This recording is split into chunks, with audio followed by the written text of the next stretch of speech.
우리는 하나님 나라를 이루어 가라는 부르심이다. 네, 이런 말씀의 제목으로 함께 은혜 나누도록 하겠습니다. 몇 달 전 저희 집 안방에 수유 소파를 하나 드렸습니다. 저희 집에 있는 저희 안방의 수유 소파입니다. 다들 둘째가 태어났기 때문이라고 생각하시겠지만 이 공간은 오롯이 저를 위한 공간입니다. 이제 둘째를 위한 공간이 되기도 하겠죠. 저희 집에 소파가 따로 없거든요. 이제 편한 의자도 없고 들어가면은 이제 그런 공간이 없으니까 자꾸 침대에 눕게 되는 거예요. 침대에 누우면 여러분 성경 읽고 책 읽습니까? 아니죠. 바로 핸드폰을 꺼내요. 이제 영상을 보거나 드라마를 보거나 자꾸 이렇게 되는 거예요. 제 마음은 좀 책 읽고 좀 성경 읽고 이러고 싶은데 그 침대에 자꾸 눕기만 하면 그렇게 되는 거예요. 근데 여러분 그거 아시죠? 영상을 아무리 보면서 쉰다고 한들 정말 그 쉬는 것 같은 느낌이 있으십니까? 참된 쉼이 되시던가요? 아니에요. 전혀 피곤하기만 합니다. 나는 분명히 아무것도 안 하고 지금 내 눈은 그대로 몸은 굳은 채로 눈만 보고 있는데도 전혀 쉬는 것 같지가 않은 거예요. 이걸 어떡하지 고민하다가 그래서 수육 소파를 드리게 되었습니다. 좀 이상하죠? 성경 읽고 독서하고 싶으면 사실 침대 위에서도 얼마든지 가능하지 않냐. 뭔 소파를 드리냐 그것 때문에 이렇게 얘기하실 수도 있는데 정말 신기하게도 이 안락한 소파가 생긴 이후에 물론 정다움을 씻겨놓고 이제 정다움이 자면 여기 앉아서 책을 읽거나 성경을 읽는 습관이 생겼습니다. 물론 이제 저도 모르게 무의식 중에 쇼츠를 눌렀다가 이렇게 막 볼 때가 있어요. 근데 이 소파 위에서는 그걸 보고 싶지 않은 거예요. 그래서 내가 이걸 왜 보고 있지 하고 얼른 끄고 이렇게 살아가고 있습니다. 제가 이 안락한 이 소파 위에서의 이 경험을 통해서 이런 것들을 깨닫게 됐어요. 환경, 이 물리적 공간이 실제로 정말 사람한테 미치는 영향이 있다. 그게 그렇게 침대 위에서는 안 됐는데 이렇게 이것을 위한 공간을 내가 마련하니까 이게 가능하구나. 이런 것들을 깨닫게 되었어요. 저뿐만 아니라 이 환경 조성을 위해서 많은 사람들이 애쓰고 있긴 합니다. 아이에게 책 읽는 습관을 훈련하고 싶어서 거실 서재와 이런 거 하잖아요. 집에 막 TV 이제 안 놓고 같이 이제 테이블 놓고 그리고 공부하기 좋은 환경을 위해서 좋은 학군이 속해 있는 곳에 집을 이사 가려고 하고 그런 곳은 또 집값이 어마어마하죠. 세계적인 베스트셀러인 아주 작은 습관의 힘, 이 책에서는 그래서 이 역량을 알고 이런 제안을 던지기도 하는데요. 새로운 환경에서는 습관을 바꾸기가 쉽다. 우리가 현재의 습관을 계속 이어가도록 몰아가는 촉매들과 신호들에서 탈출하게 도와주기 때문이다. 색다른 커피숍, 공원 벤치, 평소 거의 이용하지 않는 방구석 자리 등 새로운 장소로 가서 새로운 습관을 만들어 보라.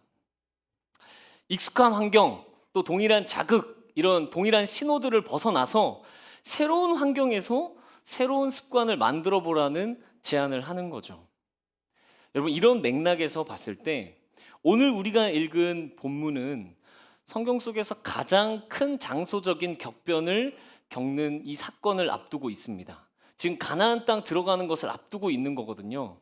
광야에서 40년이나 이동하며 지냈던 이스라엘 백성들이 이제는 정착하게 되는 겁니다. 당연히 이제 많은 부분에서 변화가 올 거예요. 상상해 보세요. 광야에서 그들은 언제 이동할지 모르는 삶을 살아갔습니다. 언제든지 이제 천막 다시 걷고 움직일 준비를 해야 돼요. 머무르는 순간 언제 또 이동하겠지 하면서 머물러야 되는 거예요. 물건을 쌓아둘 수도 없습니다. 강제적 미니멀리즘이에요. 항상 어딘가에 머물 때는 이제 떠날 것도 대비해야 되는 거예요. 그런데 이제 하나님이 약속하신 가나안 땅으로 이제 들어가면 이제는 머물러 사는 삶, 이제 정착해서 살아갈 수 있는 삶을 살게 되는 겁니다. 딱 제가 이 대목까지만 묵상해도 뭔가 더세움이 생각나는 거예요. 더세움의 상황과 참 비슷하다는 생각을 했습니다. 예배 끝나면 잠시 머무를 공간도 없고 훌쩍 떠나야 하는 뭔가 이 애달픈 모습이 있었는데 이제 꿈땅의 그 좋은 공간과 도시 속의 자연이잖아요, 사실. 이 공원이 다 우리 것 같은 그런 느낌이잖아요. 우리 정말 누릴 수 있지 않겠습니까? 예측해 볼 수 있겠죠. 아, 그곳에서는 이제 지금 이 환경과는 조금 다른 삶을 살아가게 되겠구나. 환경이 변화되면서 우리 삶의 패턴, 우리 삶의 어떤 모습들이 분명히 바뀌어 가겠구나 하는 생각들을 할 수 있습니다. 그렇게 앞으로 맞이하게 될 이 공동체의 모습과 오늘 본문이 굉장히 오버랩 되더라고요. 사실 꿈땅뿐만 아니라 우리 하나님께서 우리에게 새로운 환경, 새로운 영역, 새로운 자리로 우리를 부르실 때가 있습니다. 그렇게 주어진 환경이 바뀔 때 그때 우리는 그 새로운 환경에서의 삶을 어떤 마음으로 펼쳐가야 할까요? 오늘 본문을 살펴보면서 하나님이 약속하신 이 가나안 땅은 하나님께 어떤 의미일지 한번 생각해 보려고 합니다. 이것에 담긴 하나님의 마음을 함께 알아가는 시간을 보내고자 합니다. 먼저 우리가 잘 알고 있듯이 이 가나안 땅은 천수답입니다. 천수답. 얼마 전 온수대 예배 때 목사님께서 담임 목사님께서 설명해 주셨죠. 물을 저장해서 내가 쓰고 싶을 때 쓰는 환경이 아니에요. 비가 오면 물이 생기는 거고 비가 안 오면 물이 없어지는 전적으로 날씨에 하나님께 의존해야 되는 땅이었습니다. 그렇다면 이렇게 우리가 추측할 수 있잖아요. 하나님이 가나안 땅으로 인도하시는 이유가 하나님 의지하는 삶 살게 하려고 하시는 거구나. 이렇게 생각해 볼 수 있지 않습니까? 1차적으로는 맞습니다. 하나님께 삶을 맡기고 살아가는 뜻 맞죠? 그런데 생각해 보면요. 이스라엘 백성은 가나안 땅에 들어가기 전에도 이미 하나님을 의지할 수밖에 없는 환경에서 살아가고 있었어요. 완전히 하나님께 의존되어 있는 삶이었습니다. 광야에서 이스라엘 백성들 어떻게 살아갔냐고요? 이스라엘 백성들은 하나님의 임재를 상징하는 이 회막을 중심으로 해서 각 지파별로 이렇게 그 사방에 포진해서 살아갔습니다. 이동할 때도 그 대형 그대로 이동해야 했고요. 그냥 마음의 중심이 하나님을 향합니다. 이런 어떤 말뿐이 아니라 삶 자체가 정말로 하나님을 중심으로 하나님의 임재를 상징하는 회막을 중심으로 살아갔어요. 심지어 그들은 구름 기둥과 불 기둥이 움직일 때만 이동했습니다. 기둥이 움직이지 않으면 전혀 가지 않았어요. 하나님의 완벽한 통제 안에 있었죠. 생존에 꼭 필요한 것들도 하나님이 직접 주셨습니다. 만나와 메추라기가 없으면 그들은 광야에서 살아남을 수 없었을 거예요. 하나님은 그들을 부족함 없이 돌보셨습니다. 하나님이 밥 안 주면 굶어야 하는 그들이었어요. 완전히 의존해 있을 수밖에 없는 그런 환경이죠. 이보다 어떻게 더 하나님께 의지할 수 있습니까? 그러니까 정리해 보면 가나안 땅보다는 광야가 오히려 하나님께 더 완벽하게 의지해야 되는 환경이 맞았습니다. 그런데 왜 오히려 조금은 완화된 환경으로 하나님이 인도하셨을까? 하나님을 덜 의지해도 되는 것 같은 그런 환경으로 하나님이 인도하셨을까? 신명기 8장 3절에서 5절 우리 같이 읽도록 하겠습니다. 시작. 너를 낮추시며 너를 줄이게 하시며 또 너도 알지 못하며 내 조상들도 알지 못하던 만나를 내게 먹이신 것은 사람이 떡으로만 사는 것이 아니요 여호와의 입에서 나오는 모든 말씀으로 사는 줄을 내가 알게 하려 하심이니라. 이 40년 동안에 내 의복이 헤어지지 아니하였고 내 발이 부르트지 아니하였느니라. 너는 사람이 그 아들을 징계함 같이 내 하나님 여호와께서 너를 징계하시는 줄 마음에 생각하고. 너는 사람이 그 아들을 징계함 같이 내 하나님 여호와께서 너를 징계하시는 줄 마음에 생각하고. 바로 이 시간은 이스라엘 백성에게 마치 부모가 자녀를 훈육하는 것처럼 훈육과 같은 훈육의 시간이었던 것입니다. 마치 양치질을 싫어하는 저희 집 정다움 어린이에게 제가 양치질을 매일 가르치는 것과 같죠. 여러분, 양치질 정다움 어린이 정말 싫어하거든요. 매일매일 반복되고 있습니다. 근데 싫어한다고 이거 안 할 수 있습니까? 아니죠. 안 할 수 없죠. 해야 됩니다. 이거 평생 습관이잖아요. 때로는 혼도 나면서 나중에 아빠의 품을 떠나도 치아 관리 잘할 수 있게 훈육해야죠. 가르칠 건 가르쳐야 됩니다. 제가 너무 양치질을 싫어하는 다움이에게 제가 이렇게 얘기해요. 다움아, 너 정말, 다움이 어디 있죠? 예, 저기 있군요. 다음아, 너 정말 양치질하기 싫구나. 그런데 정말 하기 싫어도 해야 되는 게 있어. 양치질도 그것 중에 하나야. 다음이가 그러면 네 아빠 이럴까요? 아닙니다. 울고불고 난리가 납니다. 근데 그래도 어떻게 합니까? 가르쳐야 되잖아요. 그만큼 중요한 거잖아요. 사실 뭐 예배도 그런 거 아니겠습니까? 우리 친구들은 당연히 돌아다니고 싶을 거예요. 그런데 막 돌아다니고 싶어 할 때 그때가 우리가 진지하게 알려줄 수 있는, 가르쳐 줄 수 있는 기회죠. 정말 돌아다니고 싶구나. 그런데 지금은 예배 시간이야. 돌아다니지 않고 한 곳에 앉아서 예배 드리는 거야. 아빠 봐봐, 아빠 봐봐. 자, 딴 데 보지 말고 아빠 봐봐. 지금 사람들이 하나님께 예배 드리고 있지? 우리 친구들이 돌아다니면 사람들이 하나님께 예배 드릴 수 없어 하고 알려주는 시간인 거죠. 지금 여기 우리 친구들 얼마나 예배를 잘 드립니까? 나중에 엄마 아빠 없이도 예배 드리는 아이가 될 수 있도록 훈육하고 계신 거잖아요. 이게 부모의 인내 안에서 반복되고 이렇게 훈련되면서 우리 자녀들의 삶을 형성해 가는 것 아니겠습니까? 하나님이 광야에서 이스라엘 백성들과 이런 시간을 보내셨다는 거예요. 이스라엘 백성들아, 너희는 내가 인도할 거야.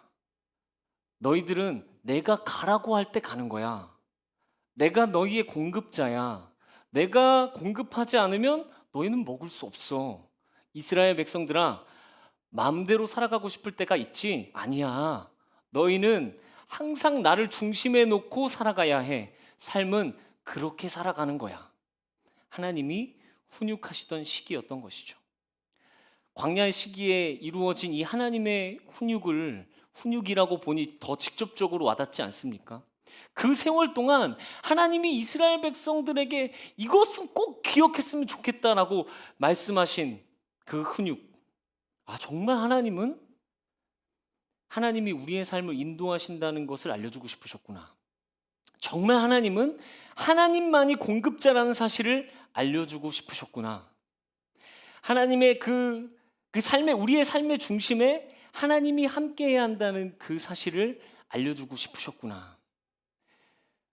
오늘 우리에게도 말씀하시는 이 하나님의 훈육을 우리의 마음 가운데도 새기고 꼭 붙드는 우리가 되기를 소망합니다.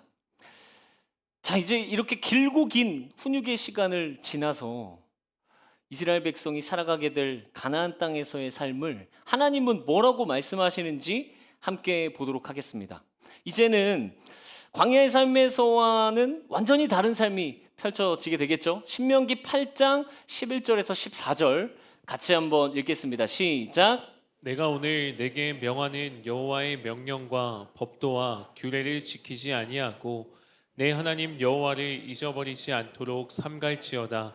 내가 먹어서 배부르고 아름다운 집을 짓고 거주하게 되며 내 마음이 교만하여 내 하나님 여호와를 잊어버릴까 염려하노라. 광야 시기는 하나님밖에 볼 수 없었지만 이곳에서는 눈길 가는 매력적인 것이 너무 많습니다. 지금 말씀하시는 이 가나안 땅 얼마나 풍요로운 곳입니까? 매력적입니까?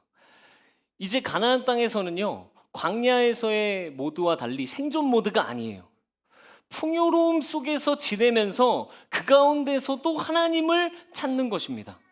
하나님을 의지하지 않아도 생존할 수 있는 그 상황 속에서 하나님의 훈육을 기억하면서 의지해야 되는 그런 삶인 거죠. 지금 이 시대 우리를 둘러싸고 있는 상황들도 사실 이와 같지 않습니까? 분명히 하나님이 지켜주시고 돌보셔야 우리가 살 수 있는 것 맞는데 때로는 조금 덜 의지해도 사라지는 것 같은 그런 감각이 우리를 물들 때가 있죠. 저도 그런 감각들을 경험할 때가 참 많은 것 같습니다. 지난 안식 주간에 늘어나는 이제 교회가 성장하니까 사역들도 늘어나잖아요. 늘어나는 사역들을 조금 더 잘 감당하고 싶은 마음으로 생산성 관련된 책을 10권 읽자 이렇게 목표를 잡았습니다. 그래서 보시면은 이렇게 뭐 한 10권 정도 막 사서 읽었어요. 잠깐 검색해봐도 진짜 많은 책이 있는 거예요. 근데 이 책들이 다 같은 그냥 생산성 책이 아닙니다. 지금 보시면 여기 쏟아지는 일들을 완벽하게 해내는 법 뭐 이런 거 있거든요. 너무 노골적이죠, 제목이. 일이 너무 많은데 이것을 어떻게 관리해야 되는지에 대한 방법론, 창의적인 콘텐츠를 만들어내는 효과적인 방법론, 생산성을 위한 집중 몰입 방법, 어떤 업무에 대해 미리 준비하는 방법, 생산성 높은 삶을 살아가는 마인드에 관한 책. 진짜 다양하더라고요. 근데 이거 읽으면서 너무 재밌는 거예요. 야, 이 책들을 읽으면 야, 이렇게 하면 정말 더 사역에 필요한 어떤 행정이나 기획들 진짜 효율적으로 효과적으로 할 수 있겠다 막 기대가 되고, 근데 이것 자체로 되게 충족감을 느끼게 되더라고요. 와, 이거 다 읽고 내가 이렇게만 되면 엄청나겠는데 막 이런 생각이 막 들면서 근데 며칠 전에 수요 기도회 끝나고 개인 기도를 하는데 하나님께서 그 제가 느꼈던 그 의욕과 충족감을 부끄럽게 하시는 그런 마음을 주시는 거예요. 막 기도하다가 막 수치스러워하고 하나님 앞에서 눈물이 터져가지고 막 울고 하나님께 잘못한 모습 고백하고 회개하는 시간을 보냈는데, 그만큼 하나님께는 애쓰지 않고 갈급하지 않고 나름대로 다른 것에서 충족감을 느끼면서 살아가는 그런 제 모습을 보게 된 거예요. 여러분, 생산성 향상 이거 자체가 나쁜 건 아니지 않습니까? 분명 그 안에는 우리가 몰랐던 어떤 지혜의 조각들이 있고 더 폭넓게 세상을 보게 하는 유익들도 있습니다. 하지만 저는 어느새 하나님이 주시는 어떤 은혜보다는 더 업그레이드 되고 있는 제 모습, 그것에서 오는 충족감 자체를 제가 즐기고 있었던 것 같아요. 이스라엘 백성들이 들어가게 될 가나안 땅의 모습이 어쩌면 우리가 살아가고 있는 이 현실이 아닐까 싶습니다. 여러분, 여러분에게 충족감을 주는 것은 무엇입니까? 그래서 결국에는 하나님께 의존했던 것을 더 약화시키고 점점 의존하지 못하게 만드는 것들은 무엇입니까? 뭐 안정적인 직장일 수도 있겠고, 통장 잔고일 수도 있겠고, 사람들의 인정일 수도 있겠고, 어떤 이에게는 잘 자라주는 자녀의 모습일 수도 있겠습니다. 이 자체가 나쁜 것이 아니죠. 그러나 그것이 주는 충족감 자체가 목적이 될 때, 아니, 우리는 언제든지 이것을 내 목적으로 바꿀 수 있는 존재이죠. 그러면 그것은 우리의 다른 신이 되는 거예요. 우리는 얼마든지 그것들을 내 인생의 낙이야 라고 말하면서 그것들을 의지하면서 살아갈 수 있는 존재들이기 때문입니다. 어쩌면 그쪽이 더 성공한 것처럼 보일지도 모르겠습니다. 그러나 하나님은 그런 우리에게 말씀하시는 거예요. 그렇게 다른 신을 섬기며 살아갈 때 하늘을 닫아 비를 내리지 않으실 것이라고 말씀하시는 겁니다. 신명기 11장 16절에서 17절 우리 같이 읽도록 하겠습니다. 시작. 너희는 스스로 삼가라. 두렵건대 마음에 미혹하여 돌이켜 다른 신들을 섬기며 그것에게 절함으로 여호와께서 너희에게 진노하사 하늘을 닫아 비를 내리지 아니하며 땅이 소산을 내지 않게 하심으로 너희가 여호와께서 주신 아름다운 땅에서 속히 멸망할까 하노라. 내 힘과 노력으로 만족감을 얻으면서 나름대로 만족감을 얻으면서 살아가지만 그 안에 영원한 생명이신 하나님은 없는 거예요. 하나님의 살아있는 일하심을 온몸으로 맛보는 진짜 인생의 감격은 사라져 버리는 것입니다. 이렇게 말씀하시는 것 같아요. 나를 의지하지 않아도 다른 방식으로 생존은 가능한 나름대로 충족감을 느낄 수 있는 그 땅에서 너희의 자발적인 선택으로 나를 좀 선택해봐라. 수많은 우리를 미혹하는 것들, 우리를 만족시킬 수 있는 것들이 있습니다. 아마 여러분의 삶에도 있으시겠죠. 그 한 가운데에 우리가 살고 있는데 그 한 가운데에서도 우리의 삶은 하나님만 의지하시기를 축복합니다. 하나님만으로 충분한 삶을 살아가시기를 소망합니다. 그 수많은 유혹들 속에서 정말 하나님을 선택했다면 이제는 그 하나님을 선택한 사람에게 어떠한 삶이 펼쳐지겠습니까? 하나님께서 우리를 훈육하신 대로 그 삶을 살아내겠죠. 그리고 이제는 그냥 하나님을 선택했다 이 정도 수준이 아니라 능동적으로 하나님 나라를 이루어 가야 합니다. 그들은 이제 보이지 않는 믿음 속에서 살아가는 거예요. 아, 하나님께서 우리를 축복하실 거야. 지금 우리 눈에 물은 한 방울 보이지 않아도 하나님께서 때 맞춰서 비 내려주실 거야. 이른 비 늦은 비 내려주실 거야. 그 믿음 속에 그들은 그들이 할 수 있는 능동적인 행동, 그러니까 밭을 갈고 씨를 뿌리는 그런 삶을 이제는 살아내야 했어요. 즉 광야에서는 통제된 보호, 돌봄 이 속에서 훈육만 받았다면 이제는 하나님의 보호와 돌봄이 보이지 않는 것 같은 때에도 하나님 원하시는 하나님 나라를 이루면서 살아가야 했던 것입니다. 하나님이 약속하신 너희 자손을 별과 같이 하겠다는 그 약속을 계속해서 우리를 통해 이루어 가시겠구나. 그런 믿음으로 살아가야 하는 장소가 가나안 땅이라는 것입니다. 이제 가나안 땅은 본격적으로 이스라엘 민족을 통해서 하나님의 일하심을 드러내는 그런 터전이 되죠. 그렇다면 그 터전은 어떤 모습이었습니까? 우리가 잘 알지만 성공의 무대는 아니었습니다. 각자 자기의 소견대로 살아가는 이스라엘은 그 풍요로운 땅에서 수없이 넘어졌어요. 하나님의 훈육이 있고 가나안 땅에 다른 신들 섬기고 하나님 마음 아프게 하고 그런 실패의 현장이 되기도 했습니다. 결국 그 죄로 인해서 그 땅에서 쫓겨나 다른 곳에 포로로 끌려가고 그런 경험을 하기도 했죠. 그런데 이야기가 여기서 하나님의 은혜로 끝나지가 않습니다. 선지자들이 회복을 선포하는 무대가 되기도 했고 마침내 모든 인생을 구원할 메시아 예수 그리스도께서 태어나시고 걸으시고 죽으시고 부활하신 위대한 구원의 터전이 또한 되었습니다. 이스라엘의 실패에도 불구하고 하나님은 그 땅을 통해서 하나님의 신실하심과 놀라우신 일들을 결국 이루어 내신 거예요. 여러분, 우리의 삶 가운데 뭔가 새로운 시작을 앞두고 계신 분들이 계십니까? 아니, 이미 새로운 시작을 해서 걸어가고 계시는 분들이 계신가요? 분명 그 시간들은 지금까지 하나님께서 우리의 삶을 인도하시면서 훈육해 주신 것들을 가지고 하나님 나라를 이루어갈 수 있는 기회라는 것을 기억하셨으면 좋겠습니다. 또 그 다음 장소로 가기 위한 훈육의 시간이 되기도 할 거고요. 광야 기간 동안 하나님께서 말씀하신 것들을 꼭 기억하시면서 그 우리가 발디디고 살아가고 있는 그 장소에서 그 땅에서 하나님 나라를 이루어가며 살아가시기를 축복합니다. 말씀을 맺도록 하겠습니다.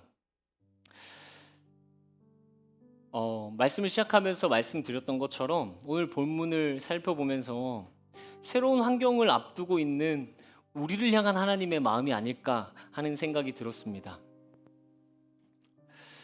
분명히 우리는 안 가봐서 모르겠지만 꿈땅에 뭔가 우리의 마음을 그 자체로 충족하게 하는 유혹들이 있을 수도 있고요. 멋진 공간, 훨씬 멋지겠죠?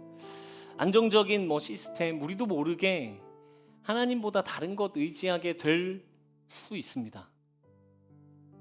우리의 열심과 유능함을 의존하다가 하나님의 비 달라고 간절히 구하는 것 그거 멈춰질 수도 있습니다. 가나안 땅이 그런 곳이었잖아요. 하지만 오늘 말씀을 통해 하나님의 마음을 알게 된 우리는 좀 다르게 기도하면서 좀 다르게 결단할 수 있을 것 같습니다. 하나님, 우리에게 주시는 그 새로운 환경에서 하나님 나라를 이루어 가기를 원합니다. 그곳이 우리의 자녀들이 마음껏 뛰어노는 교육의 터전이 되게 인도하여 주시고 위로와 회복을 얻는 기도의 터전이 될 수 있도록 인도하여 주시옵소서. 무엇보다 이 땅에 하나님의 살아계심을 맛보일 수 있는 터전이 될 수 있도록 주께서 인도하여 주시옵소서. 우리 그렇게 기도할 수 있잖아요. 여러분, 우리의 기도가 그랬으면 좋겠습니다. 그렇게 기도하면서 우리의 모든 삶의 자리에서 그리고 우리가 함께 세워갈 꿈땅에서 하나님의 살아계시는 그 살아계심을 풍성히 맛보며 살아가는 저와 여러분 그리고 더세움 공동체가 되기를 주님의 이름으로 축복합니다.